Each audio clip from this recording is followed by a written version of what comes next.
To see examples of what we talked about on this episode, along with further information, go to bunchofdorks.com. Welcome everyone to Two Dimension Podcast, the comic book podcast with no direction.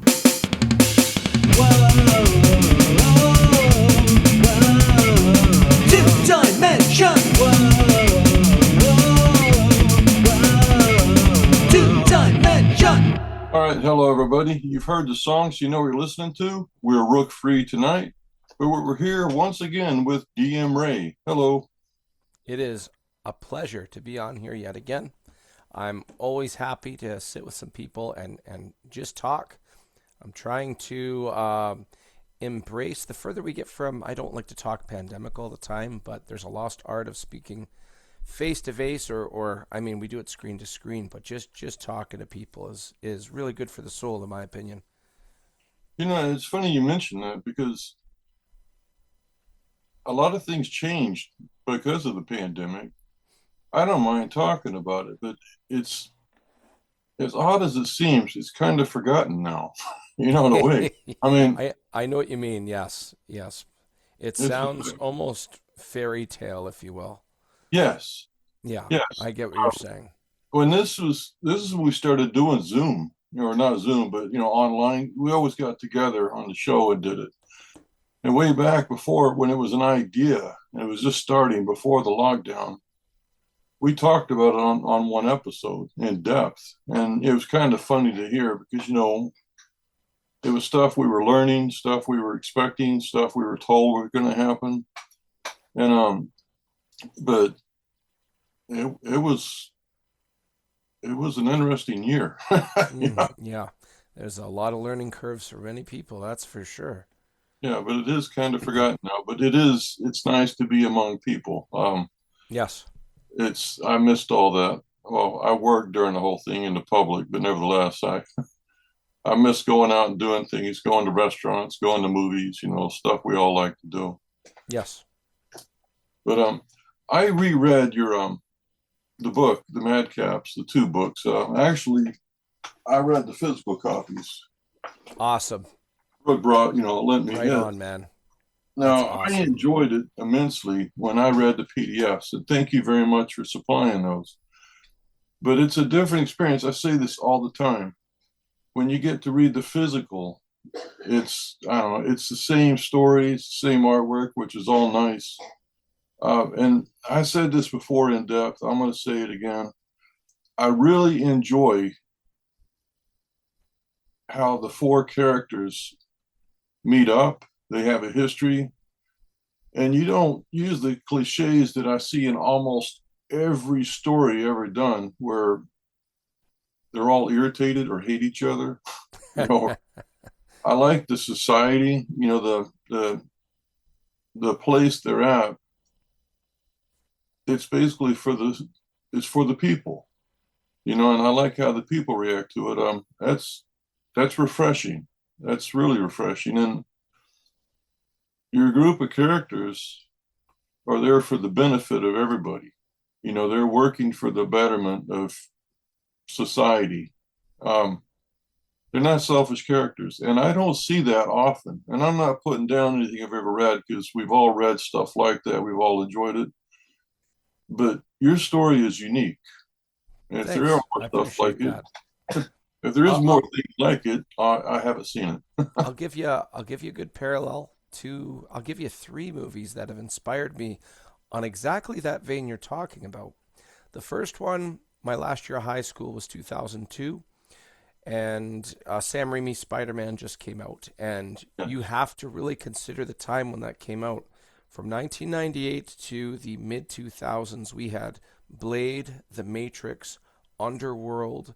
We had all of these. Everything was leather, glasses, and more bullets than there were snowflakes in a Christmas special. Everything, and don't get me wrong, I'm not saying that's a bad thing, but that movie, Spider-Man, we're not going to do that. We're going to be different, and it's okay to like the hero look. It doesn't have to be quote unquote modernized, or it doesn't have to have, not everything has to be tactical. They tried that with Ben Affleck and Daredevil, that tactical suit. It didn't quite hit, but point in hand, the second time a movie impressed me in the same fashion was First Avenger rather, the first Captain America movie. That one was the same thing. It was okay to be a little different, and clinging to quote unquote stale morals, if you will. There's nothing wrong with that. And when people stop doing it, that is the time when you need to do it the most. That's when people appreciate it the most. And the last time, of course, the latest Superman with the trend, kindness is the new punk, which just kind of puts this all full circle. Back to my book, it's a breath of fresh air. And in my mind, well, why? Why? How did it get to this? And there's a lot going on in those variables, but people need to be reminded it's okay to be good regardless of if everybody else is anti-hero. You don't necessarily have to follow suit. I agree. I like that too. That's the world I like to live in. And I was saying this. We were just talking about all the things you mentioned. I have seen, and I've liked them all for what they are. But yeah, the Superman was always for everybody, though. Mm-hmm. So this one was the latest one was kind of a neat story, but still, Superman was always for everybody. Yeah, he's supposed to be that paragon, that example, regardless of whether people can actually attain. You should be striving for and be motivated to emulate accordingly. I agree. Okay, now you have a Kickstarter for your third episode. Yep, third and final issue. Oh man. Okay, I'm gonna say, and this is a compliment. I was wanting more, and in a good Well, way. But this story, it all takes place in one night. In the first issue, the sun's just going down. By the last issue, the last couple of pages, the sun's just going up. And I wanted it to feel like the world existed before this miniseries, and when the story is done, I want it to feel like the world will keep on going. So I take that as a compliment. Thank you. I want it to feel like, well, what else would happen if I hung out in this reality kind of thing. sweet, sweet. Well, what can we expect on this for the third This one? last one, well, Yeah, but don't give any spoilers away for people to read it. But well, I do have some hints in some of the covers. Can I share my screen? of course, Beautiful. Let's do this. I am highly, to put it lightly, I'm very excited over this. All right, let's start with this one here. Can you see? Yeah, that's showing up. yeah, I got it Good. now. Okay, so this is the main cover. This was drawn by my interior artist, Victor Medina. He drew this as the warm up for before he started all the interiors to issue 2. The cover or the physical you just showed me there. This was his warm up. Like he did everything from pencils all the way up to colors. It's digital, everything, but he like I saw it and I thought, man, I want this to be the main cover. So we're calling this the main protagonist cover. And this Yeah, cover, I think it does a good job depicting all the characters in regards to their body language. It shows the scale of all of them. It really shows a very a cool dynamic of how they work together, or even just fit together at the same time. They're all eclectic. Um, if I go to this is our main antagonist cover. Now you've read issue 1 and 2. This yes, person's never been shown. You've seen a Butch Sundance Butch yeah, Cassidy and the Sundance Kid. The running yes, gag in that is they're getting chased. Who are those guys every time they escape? Who are those guys? This is kind of the opposite, where our protagonists are running into this character. Who's been behind this? Who's been behind this drug circulating? Is she and that drug what is the cause of that undead outbreak in issue 1? And this all just clashes together. It's explained in the first couple of pages. As you saw at the end of issue 2, Madrakis being able to glean information from that tome that isn't written in a language that anybody can recognize. And it gets described really quickly, and then it picks up, and it's justified action. A lot of people, or my interior artist, he likes, in regards to the script, you have a lot of young and upcomers. They want it to be a dynamic book, so everything is action, action, action. Where mine, he says I have no problem slowing down when it's necessary and justifying when the action hits. Issue 3, we got to end the night and somebody's got to win, so we're going to throw down and it's going to be a good time. This image here was drawn by Harv Salteras. If you like Ghost Rider from the 90s, where Dan Ketch took over as the writer in Volume 2, Harv Salteras drew the first year of the interiors and the covers for all those issues. And he drew this for me, and this was colored by Dan Kemp, who is somebody who's colored over 100 issues of Spawn, basically 50 to 150. And to have these two veterans of the craft combine their efforts, this is the second time they've done it for me. They've never collaborated before that. And to finally have them cross paths is just an amazing thing for me. I am very happy. It is something. This is it's a statement. That's to put it lightly. Man, I wish Rook were here. Ghost Rider is his favorite. And he's always talking about Danny Kench, that whole storyline. Yeah. Well, if you tell him and you look at the skulls here, you'll see Harv's character poke through. That goes without saying. But if we go to our variant covers, I have 2 of them done. For the variant covers, I like doing one of every character. For the first one, this is Chasgo Blundale, as you already know.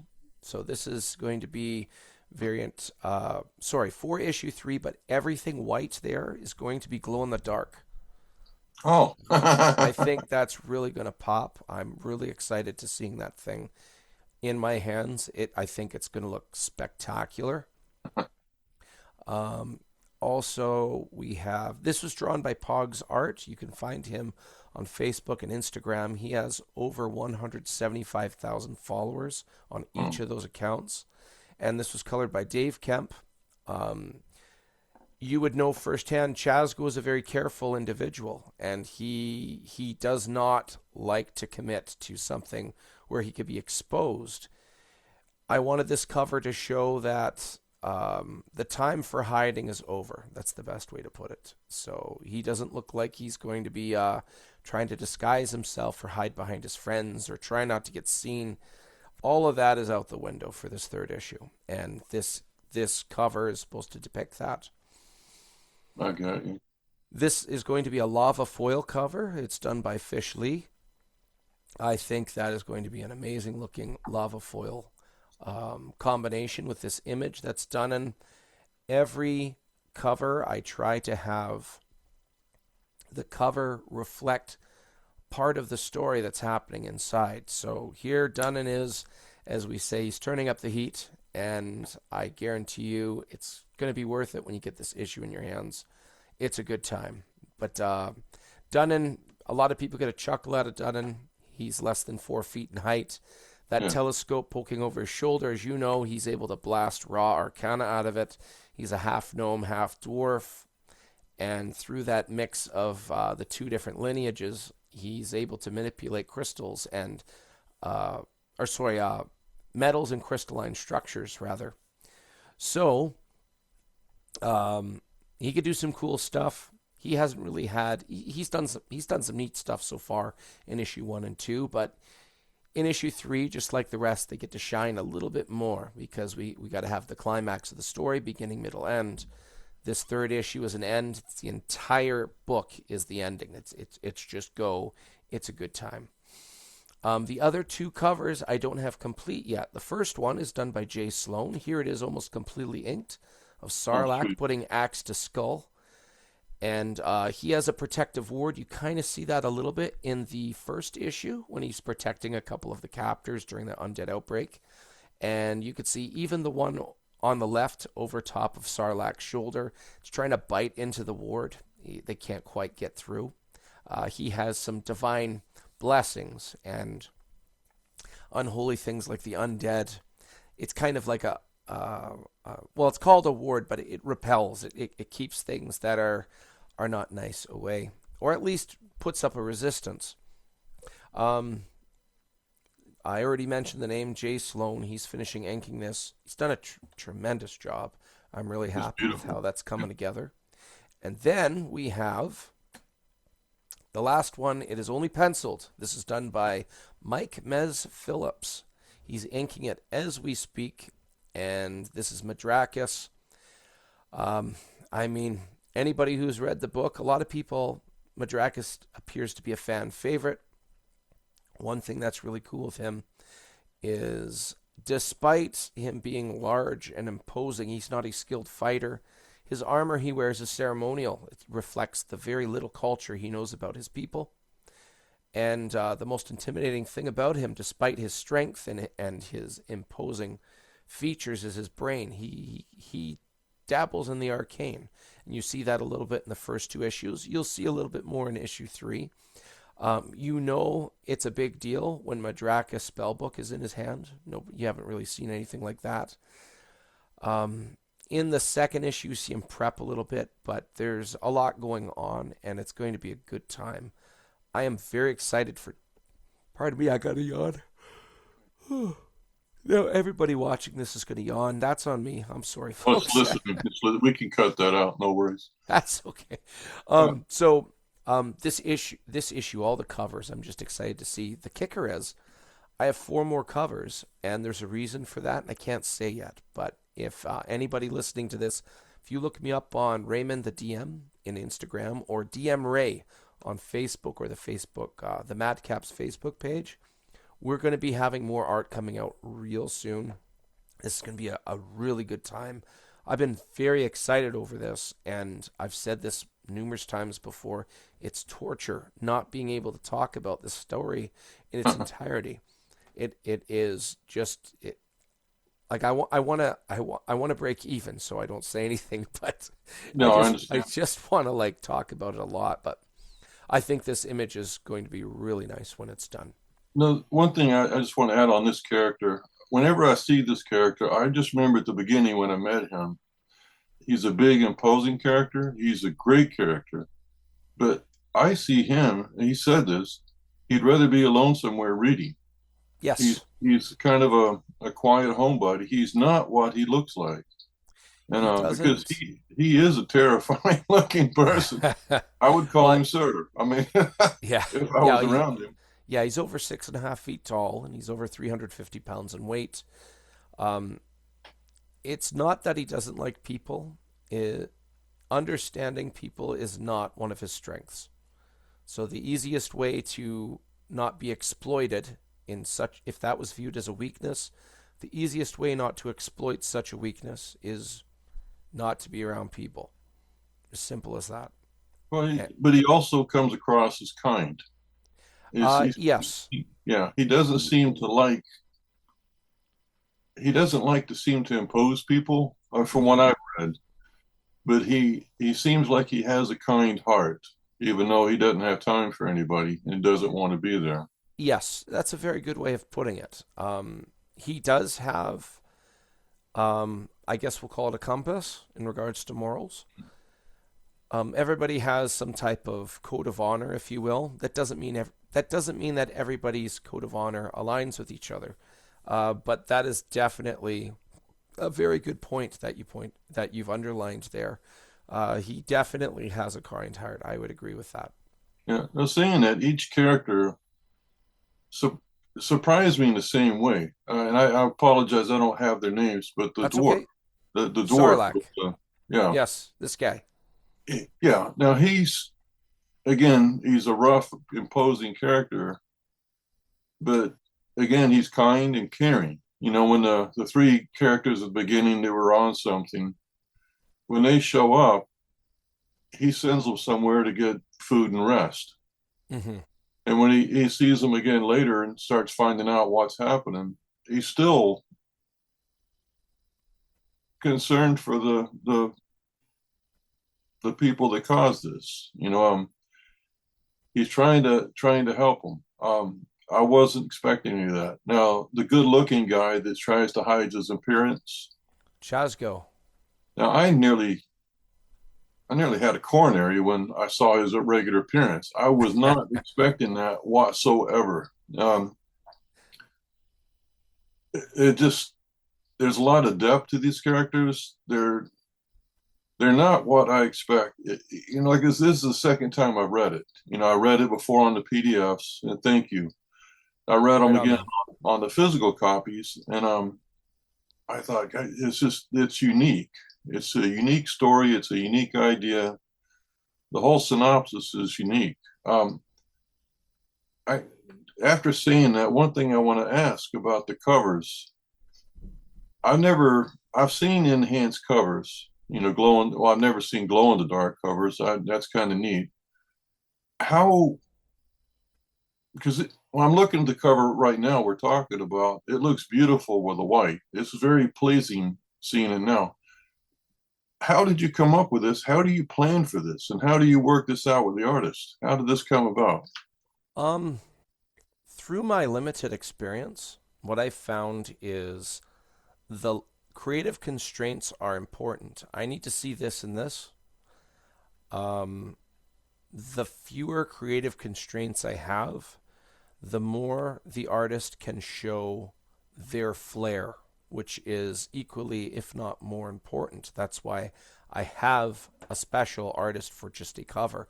I'm wanting their personality. So for me, the first time I met Pog's Art, who did this one of Chasgo, what I said to him is, I want this to be done with the mind that it's going to be glow in the dark. What I would like glowing in the dark is his hands and eyes, and room for the title. The title will glow as well. And he gave me some samples. He gave me only two. Usually I get more from a carver artist. They'll say I can make it look like this or make it look like this. He gave me one where it was just the chest up with one hand and his face, and it looked good. Don't get me wrong, but I wanted it to be more of a way where I wanted it to look like he wasn't hiding. And here, he's almost quite. He's not quite smiling, maybe smiling a little bit. He's looking at you through his eyebrows, essentially, and his hands are lit up. So this is not somebody trying to take attention off of himself. And that's very different from the other two issues. So I thought it was important to highlight that about him in the cover, if that makes sense. Yeah. I guess the other thing I'm thinking, financially, how do you plan these things out? Because I've always seen people. Well, when I was 17, I got a job at a silkscreen company, and I was a apprentice to the artist. And we'd have clients come in, and they had all these big plans. They would, and they kept coming in every day and adding more plans to it. And then after a couple of weeks, we get a phone call, and they would want to cancel everything, and they'd be depressed. Well, it's because ideas are there, but they can be costly. How are you putting this together? I'm not asking the question quite well, but like, I understand what you mean. yeah, okay, How am I prevailing over this dynamic where others, it's very clear in your experience, you've seen a lot of people fail. At the end of the day, it's prepping ahead of time. I'm not relying, I save up for it, and I look at my budget, and I look at who I can fit in said budget. And if I need more money, then I just wait. You have to remember, this is not my day job, this book, and I've only released one every April. This is the third time I've done it. So throughout the year, I save up, and then when I have the talent I want, I invest accordingly. That's the long and short of it. that's very sound. Now the foil cover, you called it a fire foil. What? How was it? Lava foil. Um, Yes, sir. I don't know what that is. So if you've ever collected cards in your youth and you get these hologram foil kind of, they got like a glow to them. Okay.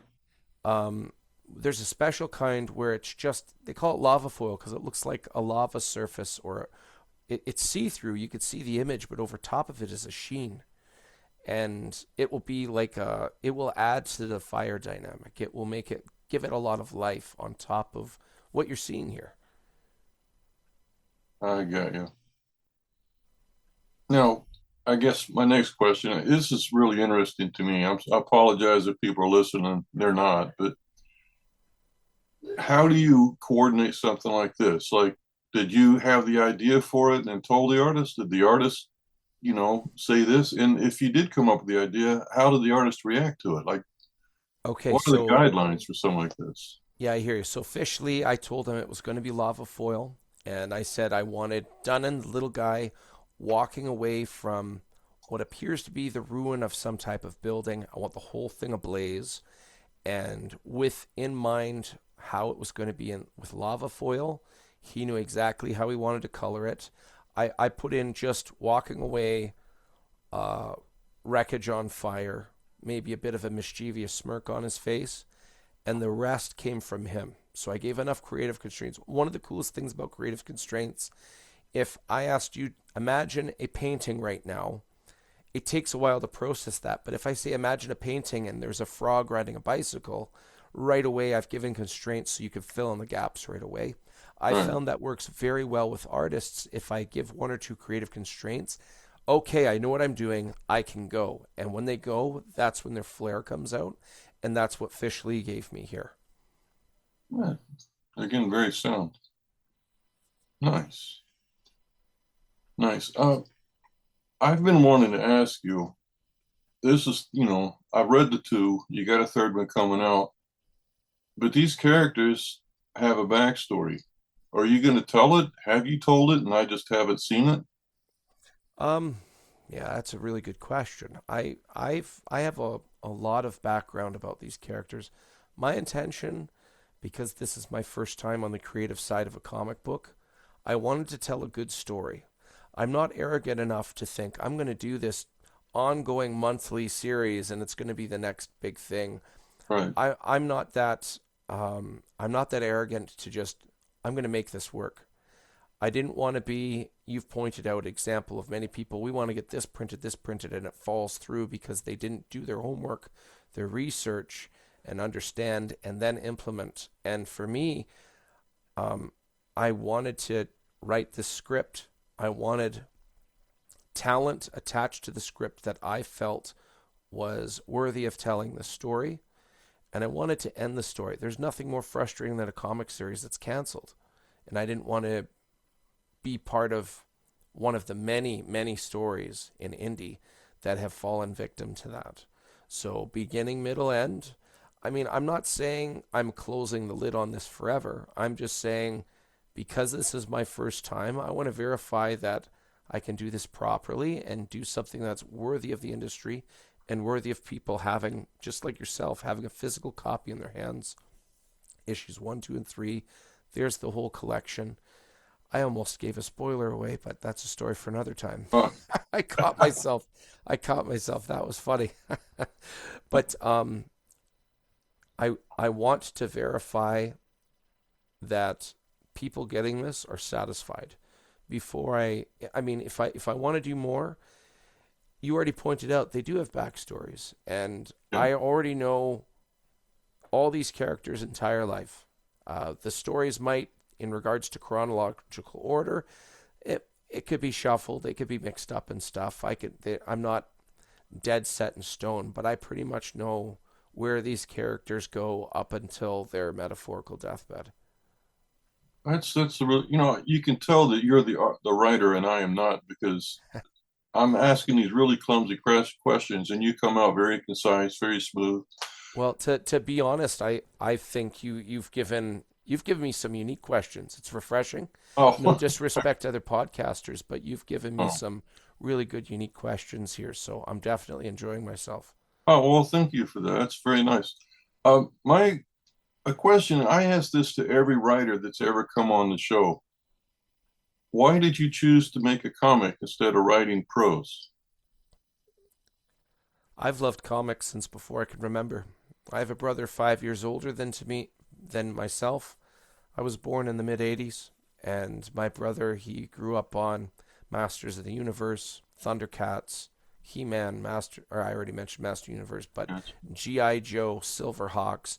I liked Brave Star myself. I liked him a lot, I did and too. Yeah, and then because I my childhood and going into the '90s, Ninja Turtles took over my life for a span there, just as many kids my age did, and um, through that was also riddled I joke, I call it the unholy alliance of cartoon companies toy companies and comic companies, and they made this big alliance to just bleed parents' money that much more. You like this cartoon, buy this toy. We got the commercials for that.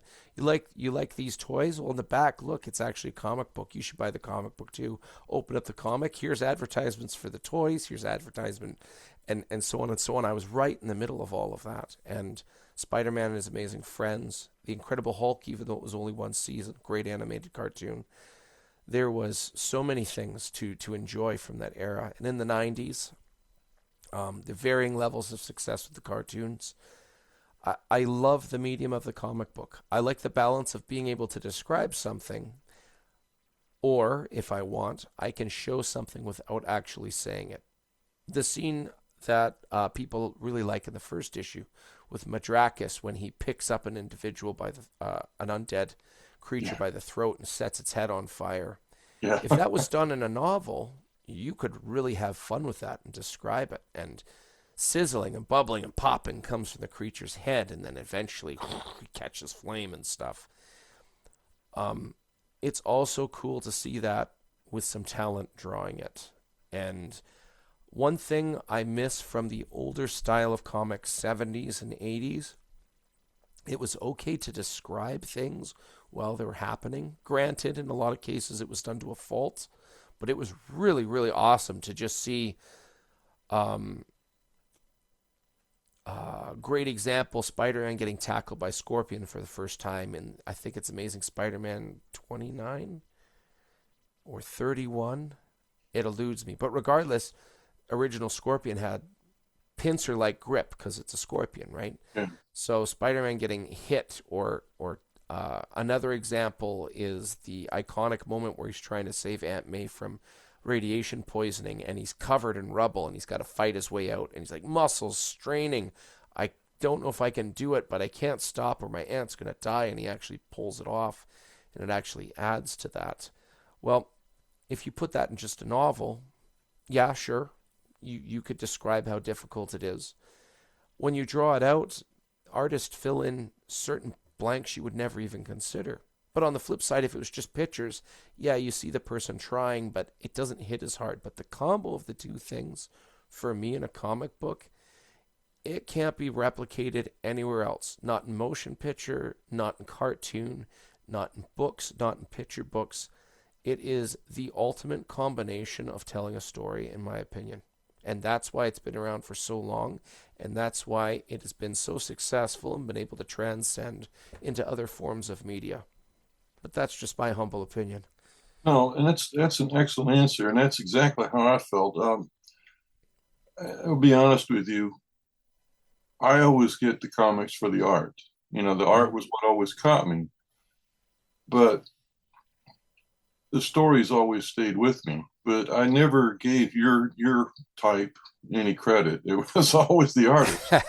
You know, It's very understandable. I mean, that's a common debate right now, sparked from Todd McFarlane. Granted, he said this forever, but for some reason it's gone a little viral lately.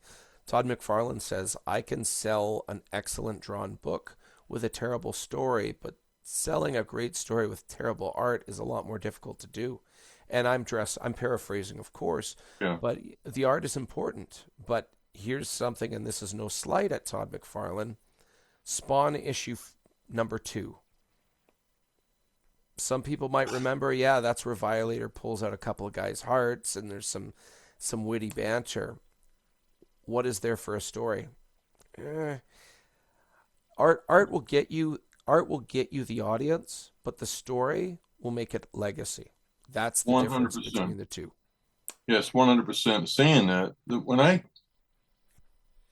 saw Jan Stranad in 1982 at a convention, he was a writer, wrote Dalgota and a bunch of other stuff, and he was on a panel, and he kind of lamented at one point. And he just said, "Well, good art can save a bad story." And at the time, I was thinking, well, that's what I go for. Now, there are comic stories that I absolutely love, and they stay inside me. I read a lot of prose as well. But it's the good stories that stay with me. Now, I've seen artists go on their own. Some artists can write quite well, but a lot of them do not. You know, they usually get famous working with a writer or several writers. And then when they go on their own, it's very flat. There's not much to it. Yes. But it just always fascinates me when we had a guest a couple episodes ago that sent us a partial script for an upcoming issue. You know, we've talked to this person several times. And I read the partial script. Reading scripts isn't something I get excited about. You know, there was a Watchmen book the artist put out. I can't think of his name, Dave Gibbons. But he had some of Alan Moore's scripts in it, which is neat to see. But I kind of glance at them and I'll read parts of it, and then I just move on. Scripts weren't really meant for normal people to read unless you're going to put it together. I understand. But when I read this partial script for issue 7, it really stayed with me. The descriptions were there. I found it incredible. And then we got to read the actual issue itself later. It amazes me how much information can be conveyed on a page. And we've had a lot of writing teams or writers on the show when I talk about something I liked visually. And even though the artist put it together, it was the writer that planned the whole thing out, put it there. When I say this, there's a lot of writers I love, but a real writer, a really good writer for comics is kind of like a movie soundtrack. If you walk out of a film saying, well, the soundtrack was good, it didn't do its job because you notice the soundtrack and not the film. Yeah, I hear you. And that's the thing with a writer gives a story, besides doing the whole story and stuff and being able to read it and making it interesting, but there's a poetry to it. A really good writer, there's a poetry to the story. And that was in spades, I will Thanks, say. man. Thanks. This story is essentially every human being when they get old enough. There's friends they don't get to see as much as they used to, and it is very refreshing. Your very essence is recharged when you get to see these people. Sometimes it's for 5 minutes in a parking lot. Sometimes it's over supper or at a buddy's house as you're passing through city. But there's a lot of responsibilities that get in the way as you age. Family, work, relocating across a country, which I did here in Canada. And this 3-issue miniseries is an homage to that level of camaraderie. It is something that is told with the theme of fantasy through the medium of a comic book. But its core is just a love letter to people that you appreciate. I think I hear somebody downstairs here. Essentially, summarizing it up, like I said, it's camaraderie, or an homage to that level of camaraderie that I think every human being, if you pick up and read these 3 issues, no disrespect to Marvel or DC or any others, there isn't 70 years worth of lore that you have to have memorized to read this miniseries. There isn't, you can walk into this thing, no expectations. And when it's done, you will feel like you are a fly on the wall watching a group of friends interact. How they enjoy each other's company, how they rub each other the wrong way, how they synergize, how sometimes one or more stand out like a sore thumb, and the list goes on and on with all the dynamics. And I'm sure anybody listening to this right now, they're thinking of a friend or two that, yeah, I can relate to that a little bit. Oh, yeah. If that's true, this book you will appreciate. By the time you're done, you'll be like, yeah, I got something from that. I get it. And that has been my whole goal this whole time, hence the mini-series and not an ongoing burnout, now canceled series. Well, that's one thing that's a good point we're talking about with the friends, because each character, well, with except for one, I don't remember, but each character basically have a life, a job, a calling. I mean, big ones. The small guy, the gnomish guy, he's the only one I don't know. Yeah, I don't know what he's doing in life. Maybe I missed it. You know what? That's okay. There's reason for that, and it's interesting you highlight it like that because just like any other scenario where you're dropped into somebody else's life, you watch them for a night, you're gonna learn some things about them, but you won't know everything. Yeah. One thing I wanted to highlight about Dunnan, he's referred to as a social facilitator. The very first on the inside of the first cover, there's a quote by him, and it's inferred that he has a means of a contract or some type of employment, and he wants his three friends to join him. That was the whole reason him and Madrakis went back to Ivywood in the first place. And Dunnan actually, there's a couple of clues. He has a smithing hammer, so he does have some talents there. But as they say, that's a story for another time. Yeah, I could see that. And saying that, I really like that character a lot, but I haven't noticed what he's doing except for this adventure. And it's interesting. Another thing you highlighted there, being a half dwarf and a half gnome, he draws from both bloodlines, but he has a difficult time fitting in with either culture. Hmm. So, very close friends in his mind are just as close as any family member. And that's no disrespect to any of his family members, but he he's as different from his family as he is from his friends. And that's why they're in most ways indifferential from each other. Yeah, that's really So unique. that also explains why you don't. In one way, it feels like you haven't really gotten to know him, but at the same time, on the flip side, it shows you are his friends are his current life right now. That's his focus. Yeah, yeah. Uh, Man. Well, anything else you want to put out there that I haven't asked about, feel free. Well, this last issue, I guarantee you, there's a lot of fun that's going to happen on my Kickstarter pre-launch. It does explain, and I'm paraphrasing, but these four guys find out right in the first couple of pages, so this isn't really spoiler territory. There is a curse that's about to take out Ivywood as soon as the sun rises. They do not have time on their hands, and with the little information they know, they come up with a solution to try and negate this curse from happening. That's the entire third issue. There's a lot going on. I wish I could Oh say yeah. so much more. But that pre-launch, anybody listening right now, if you look up the Madcaps issues 1 to 3, you'll be able to get all three issues. There's some other cool stuff on there, including character sheets for 5th edition D&D. They're level 5 characters.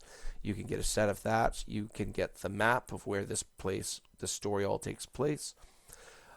But that pre-launch, if you click on follow, we've surpassed 100 followers. I think we just hit 120, and we're looking to the more people that know, the more you're going to get other people of interest, their eyes. The whole algorithm dynamic is going to be swayed in my favor. So even if you financially cannot support this story, but you like what you're hearing, click on that follow link. You'll be helping me out in dividends.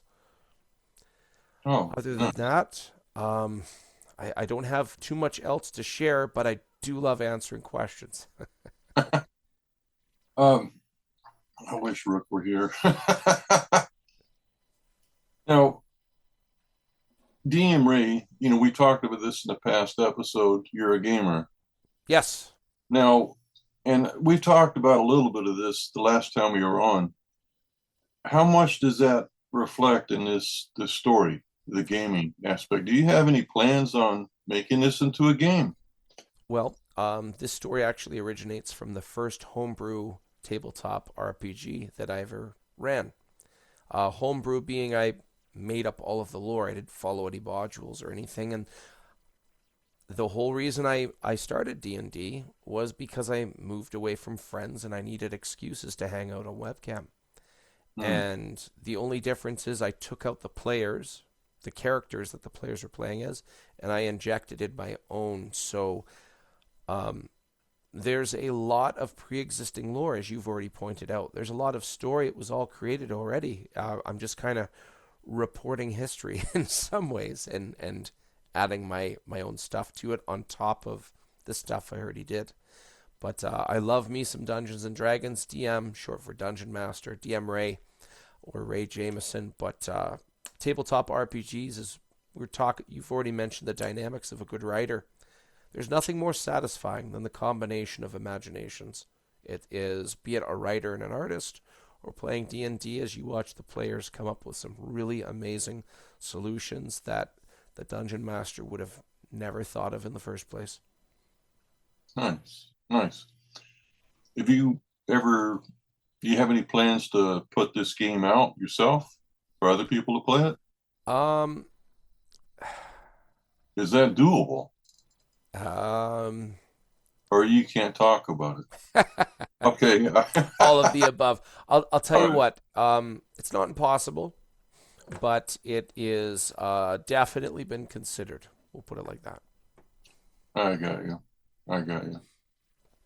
Man, there's just so much to all that. Yeah, Rook has got he's a dungeon master as well. He's put a game together. He talks about this. He might have talked about it the last time we talked, but Hmm.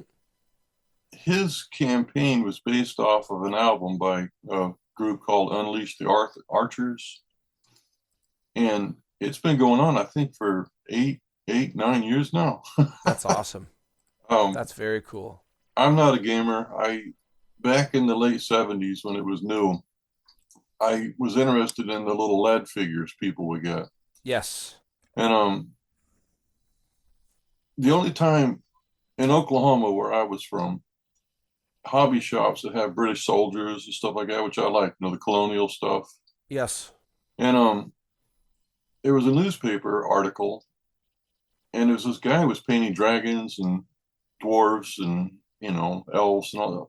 Where do you find this stuff? Yeah. And then it was a few years later, a friend of mine had some of it, and he took me in, and I saw him playing Melee and Wizards and Dungeons and Dragons and stuff. I I like to make things up in my head, but just for myself. I didn't like all the rules. Yes. So that Yes. took it away from me. I just didn't really enjoy playing the game, but I appreciated it. I liked all the stuff people were doing. But I go over to Rooks and he'll show me he's building a flying ship, for the game. He's got lead figures. For a while they were using Legos as figures, and he was Yeah. Yeah. building his own. I don't know. I enjoy seeing that aspect of it. It's like I enjoy watching people fight, but I don't want to jump in the ring and do it. Well, it's interesting. Um, a long time back, this is going about 15 years ago, maybe longer. Todd McFarlane was interviewed by an Australian fella. His name was Blunty. That was his YouTube alias. But anyways, Todd McFarlane talked about directing a movie. He says, "I don't need to be the best actor to get the right performance an actor working for me," kind of thing. I can understand being a fan of something without wanting to be a connoisseur of that art, if that Yeah, makes sense. Yeah, I get that. man. Well, where can they find you? You mentioned some of the social media, but what would you Sure. like us to put on the blog that people could find you and find more about this stuff? Absolutely. So the first one is, of course, the Kickstarter pre-launch. Look up the Madcaps issues 1 to 3. The entire mini-series will be available when it launches in April. You can find me on Instagram as Raymond the DM. You can find me on Facebook as DM Ray. And you can also find the Madcaps Facebook page. Follow all of those. We're going to have a lot of updates coming between now and April. And I guarantee you there's some, you mentioned already, art. There's going to be some nice eye candy on top of what's already been revealed. So stay tuned, and I'm looking forward to sharing this all with you guys. I highly recommend this. I picked it up. I read it a second time. I guess last April was when I read the other ones. It still has the magic. I still Thanks, enjoyed it. man. Still appreciated all the things, and it was it's not like, oh, I've read this before. It was still new. I still brought it in. I still had the wide-eyed look to it.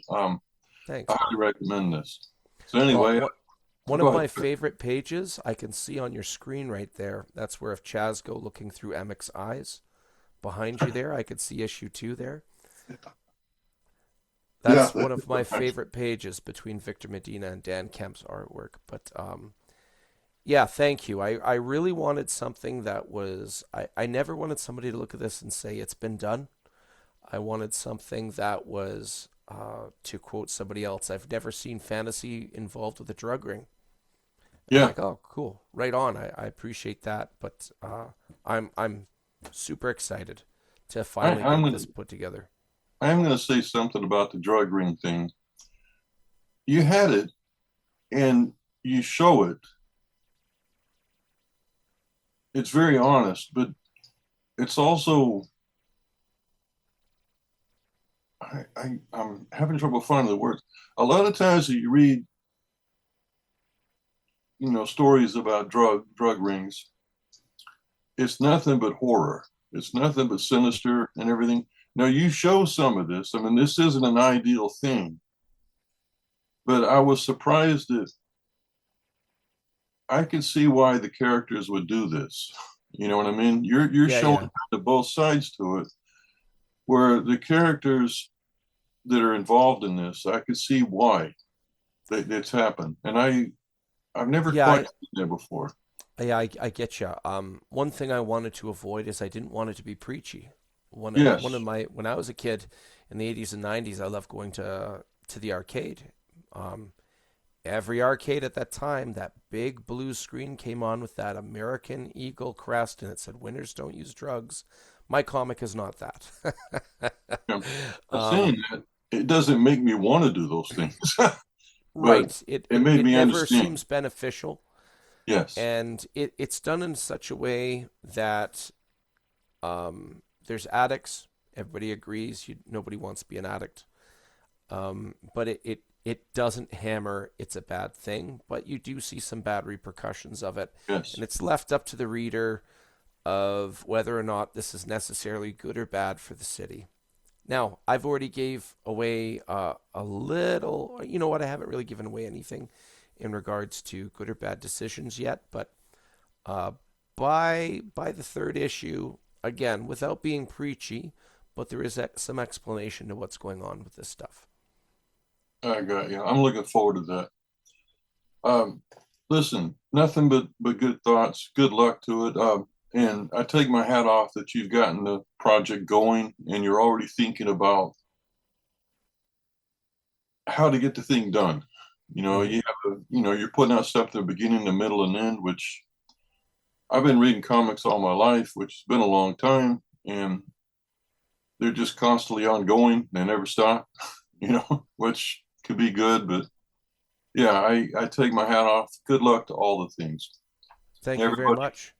and everybody, thank you for listening. In the meantime, read more comics. You can hear our most recent 20 episodes on iTunes. If you would like to hear our older episodes, you can find them on our blog. Just go to bunchofdorks.com and click on the Cyclops.